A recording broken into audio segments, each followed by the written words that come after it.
the biggest reveal in the trailer, the new playable character. Fans know who she is, but tell everyone who the new playable character is. Yeah, so in the first game, you play Corvo Attano, who is the royal protector wrongly accused of killing the Empress, out to clear his name and take down this the Loyalist conspiracy.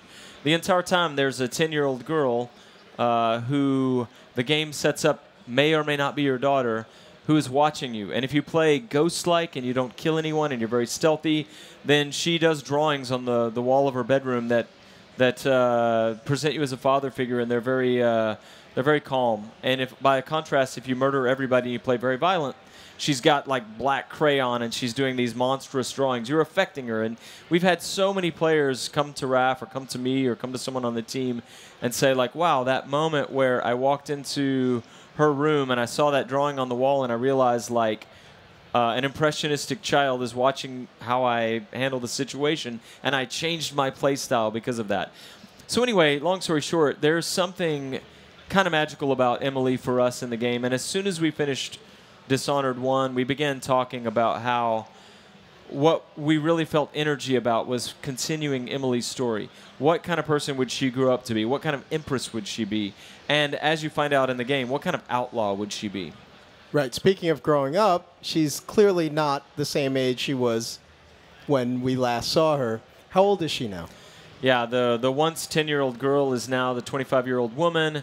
She's been through 15 years of history since the last game and the events of Dishonored 2.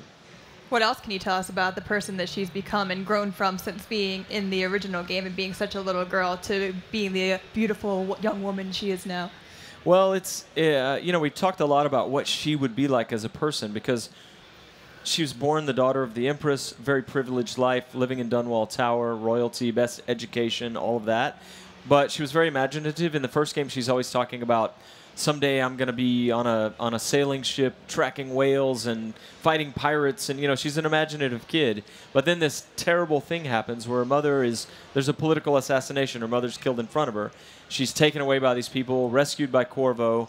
And so she's a person of privilege, but then who dealt with a big tragedy. And she's sort of marred by that. And then she spends the next 15 years raised and educated by Corvo Attano. And so that's kind of, she's a hybrid of those things.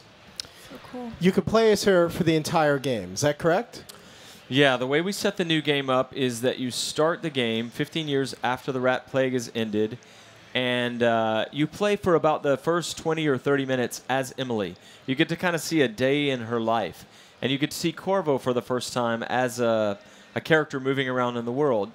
And then there's a dramatic, pivotal event that happens, and from that point, you choose to finish the game as either Emily or pick it up as Corvo.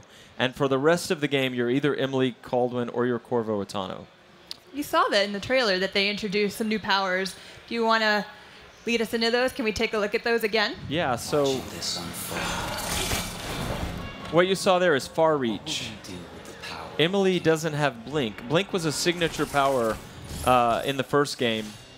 There was a moment where all the powers were optional. You bought them with ruins, and you upgrade the ones you want. There was a moment near the end of the project when Rafael Colantonio, co-creative director, said, what if we just gave everybody Blink? And it transformed the game. It was a signature mechanic. But so for Emily, it was kind of a bold call for us to say she doesn't have Blink.